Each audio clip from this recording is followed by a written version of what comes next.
Idol, anong pinagkaiba ng mga kabataan noon sa kabataan ngayon? Kabataan noon, kumakaway ka kapag may dumaraang eroplano. Inaantay maubos ang tubig sa tabo sa ulo.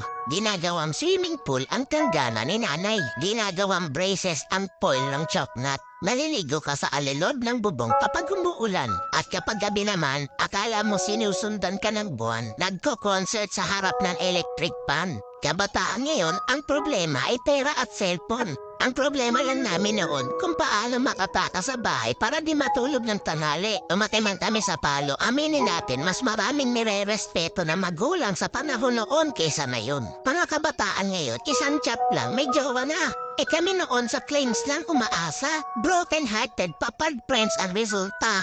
Mga kabataan noon, ang dami ng alam na trabaho. Kesa sa kabataan ngayon, tamad na, puro pa gadgets, di pa mautusan. Minsan nagiging ibon, minsan nagiging paniki.